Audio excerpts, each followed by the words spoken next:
Welcome to the deep dive. For centuries, philosophers, artists, they've all kind of landed on this fundamental idea about our The lives. world is a stage. Exactly. The world's a stage. We've all heard it. Thinkers like Eric Berne, for instance, he really defined it in the social sciences, saying we see our lives as this predetermined play, and we're just the actors. Right. Just carrying out our role. It's a really compelling metaphor, but is it? Is it the whole picture? Okay, let's unpack this. Mhm. Our source material today suggests that this classic stage play idea is missing something. That life isn't just one long live performance. It's actually a much more complex structure. It has three parts. Yes. We're taking that classic idea and we're layering it onto our relationship with time itself, our past, our present, and our future. Okay. And what this deep dive will show is how those three dimensions map onto three totally distinct forms of media. You have the recorded film of cinema, the high-stakes immediacy of live theater, and then the written plan of a scenario. So it's a framework then. It's a framework. And our mission today is really to show you how understanding this architecture offers a powerful shortcut, almost. It helps you grasp why we process memory the way we do, why the present feels so urgent, and maybe most importantly, how you can start to intentionally design your future. And to do that, we actually have to start by looking backward, because if the present is the live performance, then the past is. Mhm. It's already done. Our sources say the past isn't theater at all. It's cinema. Right. And that distinction is everything. Why? Why is it so important? Because theater has to be alive. It's created and it's experienced right in the moment. Mm-hmm. The past, though, is fixed. It was at one point live theater, but the second that moment was over. It's recorded. Instantly. Yeah. It's digitized, archived, and it becomes a series of recorded frames Yeah. that become cinema. Yeah. And you can't change it. Okay, so it's unchangeable, but we still feel like we can watch it, rewind it, look at it from different angles. This must speak directly to how memory works, right? It absolutely does. I mean, what is cinema? It's just a series of connected images, frames. Our past is exactly that. Yeah. It's a sequential series of frames that our mind captures and records. Yeah. When you remember something, your consciousness is just playing those frames back in order. Creating that illusion of a continuous scene. The film reel, yes. I really love the analogy that the research uses for this because it's so literal. It says to think about how Walt Disney made those old cartoons. You imagine a scene, you draw it, then you draw the next one with just a tiny little change. Tiny change in movement, yeah. Then you bind all those pages together, you flip them really fast, and that rapid succession of still images, it looks like it's moving. Mm-hmm. And that's what our minds are doing, capturing a frame from every single instant, recording it, and arranging them to form the film of our memory. And in this whole mental cinema, our consciousness has very clear jobs. So your mind, that's the director, it's deciding where to cut, what to emphasize, how to frame the story. Your attention, that's the camera. It's what's actively capturing and recording the frames. And then the individual, you're the main actor in your own biographical movie. Huh. If attention is the camera, that's a huge insight. Does that mean that if we're not focused, if we're just distracted or on autopilot, that the camera isn't even rolling, we have like actual gaps in the film reel? That is precisely what it implies.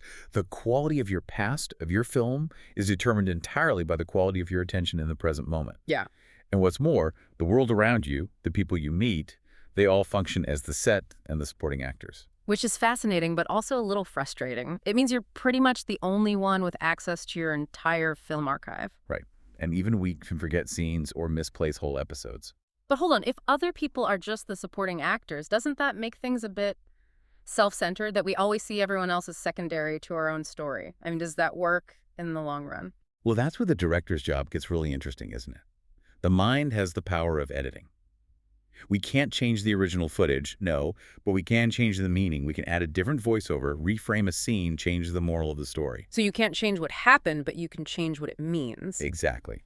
But to your point, yes, seeing others only as supporting cast can definitely lead to some, let's call them narrative clashes, especially when your internal script doesn't match their reality at all. Okay, that's a powerful way to think about reviewing our past. So if the past is this fixed film we're constantly editing the meaning of, what about right now? How do we capture this immediate, urgent moment? Well, that is live theater. In sharp contrast. No retakes. No retakes. The key word is immediacy. Theater is being created, performed, and presented right now. There's no delay, no post-production. The second you record a live performance, it stops being theater. And becomes cinema. It becomes cinema. And this right here, this defines the stakes of living. In a movie, you have the luxury of retakes, of editing, of fixing things. But in the live theater of the present moment, there's none of that. That one take is the performance. That's exactly why acting on stage is so often seen as harder than acting for a camera. It's why almost every great film actor has to go through that brutal theater training first. We're living that difficulty every single day. Without a script or rehearsal, yeah. Our whole life, moment by moment, is one long, high-stakes live performance. And this really explains why our emotions, anxiety, fear, worry, but also intense joy, success, why they feel so vivid and alive in the present. Because they're raw, there's no filter. They're being experienced live, completely unfiltered. When you think about the recurring patterns in our lives, the same situations we seem to face over and over, using this analogy, it's almost like a forced rehearsal. I like that. It's like a universe is making us practice a really difficult scene until we can finally perform it properly and move on to the next act. It creates this intense demand for just being present, doesn't it? Yeah. You can't perform well in the moment if you're busy in the editing room directing the past or in the writer's room scripting the future. That's a great point for some self-reflection. Ask yourself, if you were truly performing a scripted role on a stage right now, knowing an audience was watching, how would that change things? Would you be more intentional knowing there are no do-overs? That pressure can be motivating. Immensely. So, we've got the past as recorded film, the present as this live, unrepeatable performance. But what about the future? What gives us the ability to jump ahead and start, sketching out that next act? That brings us to the third part. The future is the scenario. The script. The script. And this is built on a remarkable capacity, maybe the one that really defines us as human. The human mind can transcend time and space. Your eye isn't stuck in the past or the present. We can mentally travel into the future. Other beings can't really do that, not in the same way. Not in the same way at all. So in this third role, the mind becomes the screenwriter, the playwright. We imagine the future, we write its script, we set the scenes, the dialogues, the timing, the place. We're defining our own character arc. Yes. And then the individual, the I, attempts to take that written scenario, that plan, and perform it when the future finally arrives and becomes the present. Okay, so the scenario is like a high-level plan. But the source material says the biggest challenge is in protecting that script. Right. How do you protect a script for a future that doesn't exist yet from all the chaos of the real world? And that's the core challenge of being human, right? Life isn't a closed movie set. The world is full of unforeseen things, other people's scripts crashing into yours, limitations, things that are completely out of your control. The goal is to perform your scenario as written. But the world is constantly improvising. Constantly. So the protection has to come from your own commitment, your resilience, but also your flexibility to pivot without abandoning the main story. This is where it all comes together then. Personal change isn't one single action. It's managing 3 different projects at the same time. This is how we get to creating a new self. To genuinely change, to create a new self from a former self, you have to be engaged in all 3 roles at once. You have to keep performing the live theater of the present with full commitment. Right. But at the same time, you have to keep going back to the cinema of your past as the director to analyze those fixed frames, learn from your mistakes, and re-edit the meaning of what happened. And then thirdly, you have to be constantly writing and refining the script for your future. It's a feedback loop, isn't it? What you learn from directing the past informs the script you write, which then prepares you for the performance you give in the present. Exactly.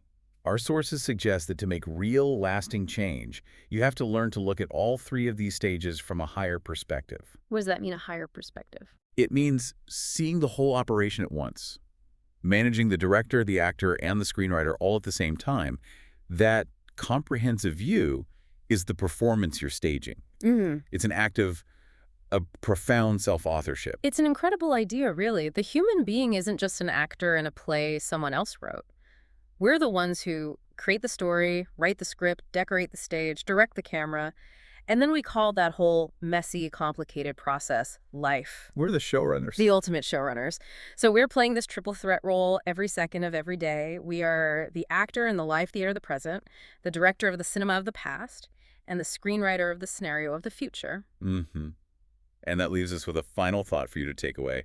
A provocative one. If you are the person creating, directing, and starring in this huge ongoing production, then consider this: the main and ultimately the only truly important audience for this entire performance of your life is you. How does knowing that you are the sole, final critic of your own life's work shape the choices you make when the curtains are down and nobody else is watching?